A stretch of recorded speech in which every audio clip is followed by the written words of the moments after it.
بسم اللہ الرحمن الرحیم۔ حدیث کا مطلب پچھلے سبق میں بیان کیا گیا تھا۔ اب یہاں سے اس بات کو بیان کیا جا رہا ہے کہ حدیث حجت ہے۔ حجت کا مطلب یہ ہے کہ حدیث میں اگر کوئی بات آ جائے تو ہمارے لیے اس پر عمل کرنا کیا ہے؟ لازم ہے۔ یہ دلیل ہے کسی چیز کی شریعت کا حصہ ہونے یا نہ ہونے کا فیصلہ حدیث سے کیا جا سکتا ہے۔ جس طرح قرآن پاک سے کیا جا سکتا ہے اس طرح حدیث سے بھی کیا جا سکتا ہے۔ اس کے دلائل کیا ہیں کہ حدیث سے فیصلہ کرنا ہے؟ اس کے دلائل یہ ہیں، قرآن پاک میں اللہ تعالیٰ فرماتے ہیں کہ ما آتاکم الرسول فخذوہ وما نہاکم عنہ فانتہوا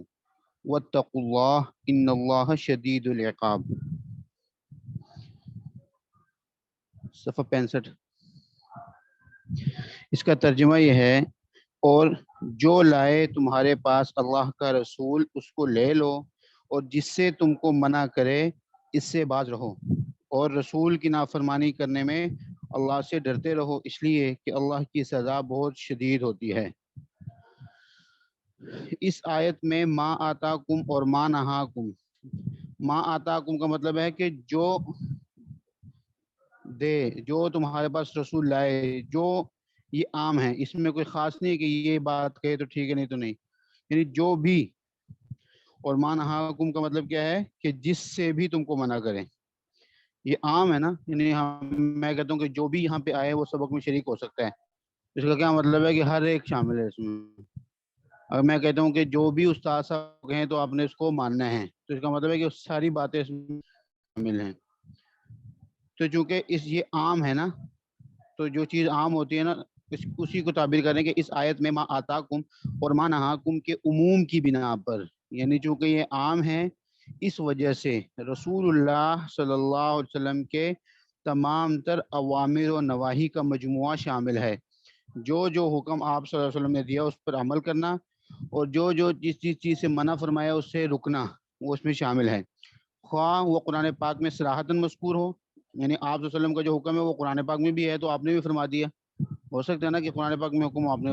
آگے سے اس کی تشریح فرما دی، یا قرآن سے مستنبت ہو۔ مستنبت ہونے کا مطلب یہ ہے کہ قرآن پاک سے ایک بات سمجھ میں آتی ہے، ٹھیک ہے، صراحتاً کوئی پڑھے گا تو اس کو بالکل سیدھی سی سمجھ میں نہیں آئے گی، لیکن ذرا اس کو گہرائی میں جائے گا نا تو اس کو ایک بات سمجھ میں آتی ہے، خواہ قرآن میں بالکل مذکور نہ ہوں بلکہ وہی غیر مطلوب یعنی غیر کتابی وحی کے ذریعے آپ نے امت کو بتائے ہوں،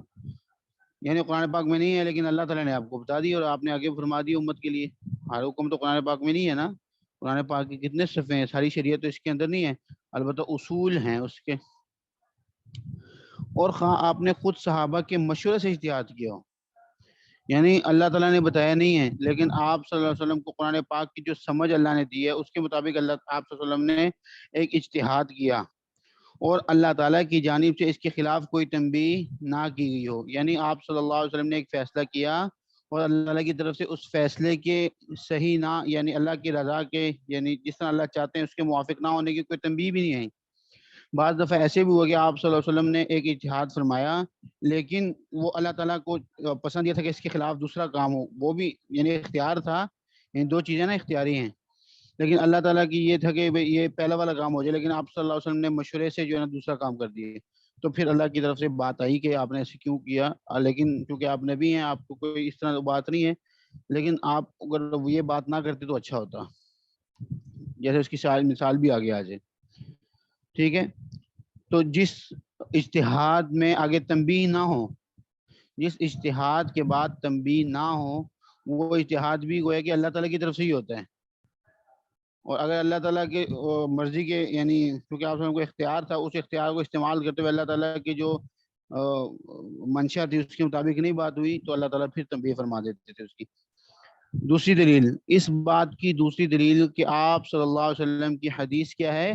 حجت ہے، یعنی اس پہ عمل کرنا کیا ہے ہمارے لیے لازم ہے، یہ شرعی دلیل ہے۔ فرمایا لقد كان لكم في رسول الله اسوة حسنة لمن كان يرجو الله واليوم الآخر وذكر الله كثيرا، بے شک تمہارے لیے رسول اللہ صلی اللہ علیہ وسلم کی مقدس ہستی میں حسین ترین نمونہ ہے اس شخص کے لیے جو اللہ اور یوم آخرت سے ڈرتا ہے۔ لغت میں اسوہ کسے کہتے ہیں؟ از روئے لغت یعنی لغت کے اعتبار سے لفظ اسوا ما یتأسیٰ بھی یعنی وہ چیز جس کی پیروی کی جائے، وہ چیز جس کی پیروی کی جائے اس کو کیا کہتے ہیں؟ اسوا۔ تو پیروی کا معنی از روئے لغت اسوا کے مفہوم میں داخل ہے، یعنی آپ نے فرمایا کہ رسول اللہ صلی اللہ علیہ وسلم کی اسوا میں، اللہ تعالیٰ نے فرمایا کہ رسول اللہ صلی اللہ علیہ وسلم کی اسوا میں تمہارے لیے کیا ہے؟ بہترین نمونہ ہے، یعنی اس کی اسوا کا مطلب ہی پیروی کرنا ہے۔ تو آپ صلی اللہ علیہ وسلم کی ساری زندگی کی پیروی کرنا ہمارے لیے کیا ہے؟ لازم ہے، چاہے آپ صلی اللہ علیہ وسلم نے زبان مبارک سے ارشاد فرمایا ہو، یا کوئی عمل اس طرح کیا ہو، یا کسی کو دیکھ کر اس کو منع نہ کیا ہو، جس کو کیا بولتے ہیں؟ تقریر۔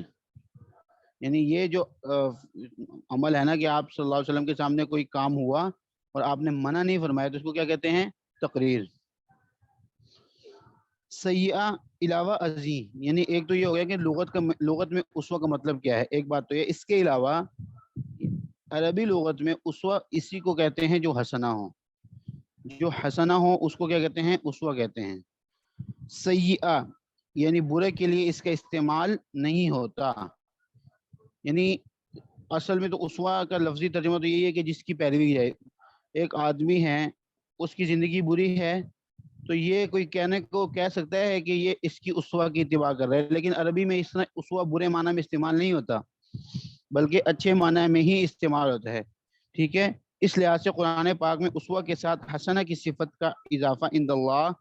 یعنی اب جب لغت عرب میں اسوہ حسنہ یعنی اچھے معنی میں ہی استعمال ہوتا ہے، سیئہ میں استعمال ہی نہیں ہوتا، تو پھر اللہ تعالیٰ نے حسنہ کے لفظ کا اضافہ کیوں فرمایا؟ تو اللہ تعالیٰ تو کسی اضافہ بغیر کسی وجہ کے تو نہیں فرماتے، کسی وجہ ہوگی، اس کی وجہ وہ فرما رہے یہی ہے کہ اللہ تعالیٰ فرما رہے ہیں کہ آپ صلی اللہ علیہ وسلم کی اسوہ کی اتباع میں مزید تاکید آ جائے۔ ایک بات ایک آدمی ایک دفعہ کرے، ایک ہی بات کو دو دفعہ مختلف انداز سے کرے، تو اس کا کیا فائدہ ہوتا ہے؟ اگلے بندے کو یہ بات سمجھ میں آتی ہے کہ یہ کام چاہ رہا ہے کہ اسی طرح ہو، اس کو کیا کہتے ہیں؟ تاکید کہتے ہیں۔ تیسری دلیل کیا ہے کہ اللہ تعالیٰ فرماتے ہیں کہ اے ایمان والو، اطاعت کرو اللہ کی اور اطاعت کرو اس کے رسول کی اور اپنے ارباب اقتدار کی، بس اگر کسی چیز میں تمہارا نزاع یعنی جھگڑا ہو جائے تو اللہ اور رسول کی طرف رجوع کرو، اگر تم اللہ اور یوم آخر پر ایمان رکھتے ہو، یہی بہتر ہے اور یہ اچھا مرجع ہے۔ مرجع کا مطلب رجوع کی جگہ، لوٹنے کی جگہ، جہاں بھی اختلاف ہو تو واپس رجوع کی جگہ کیا ہے؟ رسول اللہ صلی اللہ علیہ وسلم کی زندگی۔ اب دیکھو اس آیت میں اطیعوا اللہ والرسول نہیں فرمایا، بلکہ اطیعوا اللہ و اطیعوا الرسول فرمایا،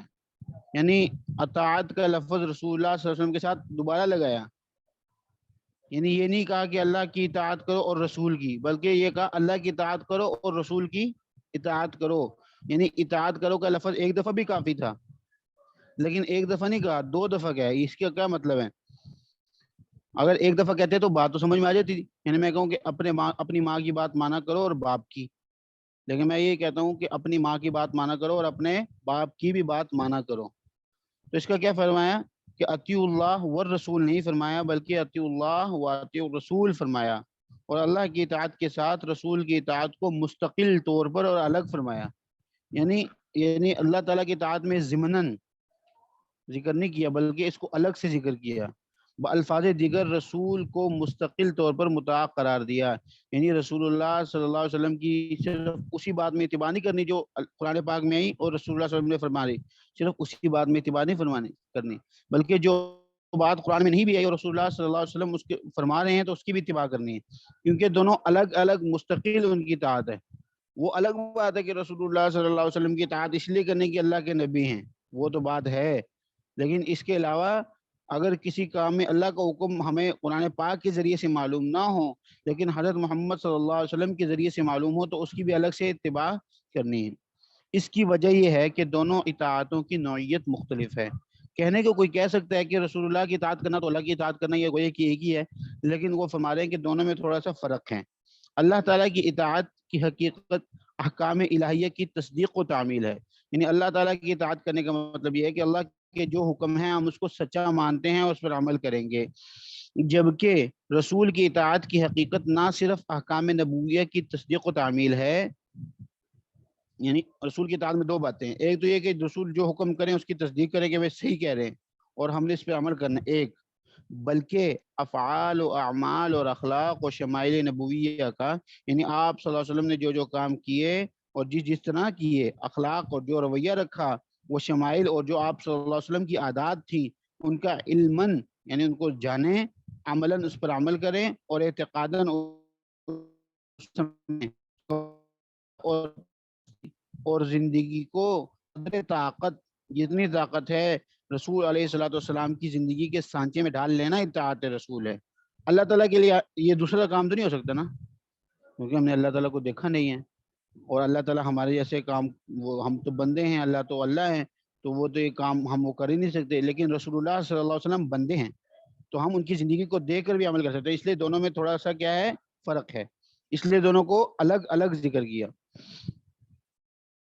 اور اسی کو اتباع سنت بھی کہتے ہیں، اور یہی محبت اور رضائے الہی کے حصول کا واحد ذریعہ ہے، یعنی یہی ذریعہ ہے، اگر اتباع سنت کریں گے تو اللہ تعالیٰ کی محبت بھی ہمیں حاصل ہوگی، اور اللہ تعالیٰ ہم سے راضی بھی ہوں گے۔ چنانچہ اللہ تعالیٰ فرماتے ہیں، اے نبی کہہ دو اگر تم اللہ سے محبت کرتے ہو، یعنی تم اپنی امت کو کہہ دو کہ اگر تم اللہ سے محبت کرتے ہو تو میری پیروی کرو، اللہ بھی تم سے محبت کرنے لگے گا اور تمہارے گناہ معاف کر دے گا۔ اور تھوڑا سا فرق تو ہے جو ہم نے بیان کیا، لیکن رسول کی اطاعت در حقیقت اللہ کی اطاعت ہے۔ کیوں؟ اس لیے کہ رسول اللہ صلی اللہ علیہ وسلم کی اطاعت ہم اس لیے کرتے ہیں کہ وہ اللہ کے رسول ہیں، ورنہ کوئی آدمی کوئی اپنے آپ کو رسول کہے اور اللہ کی طرف سے نہ ہو تو اس کی اطاعت تو نہیں کریں گے، بلکہ اللہ کی طرف سے نہ ہو تو ہم اس کو جھوٹا کہیں گے، ہمارے ایمان کا وہ حصہ ہے کہ اس کو جھوٹا کہیں، لیکن اللہ کی طرف سے ہو اور ہمیں معلوم ہو جائے تو پھر رسول کی اطاعت اسی لیے تو کر رہے ہیں کہ اللہ نے ان کو بھیجا ہے۔ کیوں؟ اور اس کی یہ قرآن پاک میں بھی اسی طرح ہے کہ من یطیع الرسول فقد اطاع اللہ، کہ جس نے رسول کی اطاعت کی اس نے اللہ کی اطاعت کی، اور اس لیے کہ وما ارسلنا من رسول الا لیطاع باذن اللہ، کہ ہم نے ہر رسول کو اسی لیے بھیجا کہ اس کی اطاعت کی جائے خدا کے حکم سے۔ تو نتیجہ یہ نکلا کہ اللہ کی اطاعت کا ایک تو ہے کہ اللہ کی اطاعت اللہ کے حکموں کے مطابق کریں، لیکن رسول اللہ صلی اللہ علیہ وسلم کی اطاعت بھی اللہ کی اطاعت ہے نتیجتاً، اس لیے کہ رسول اللہ صلی اللہ علیہ وسلم کی اطاعت ہم اس لیے کر رہے ہیں کہ وہ اللہ کے بھیجے ہوئے پیغمبر ہیں۔ آج چونکہ ابھی اس کے بعد یہاں پہ کوئی مشورہ ہو رہا ہے تو ہمارا سبق یہیں تک ہوگا، ٹھیک ہے جی، السلام علیکم۔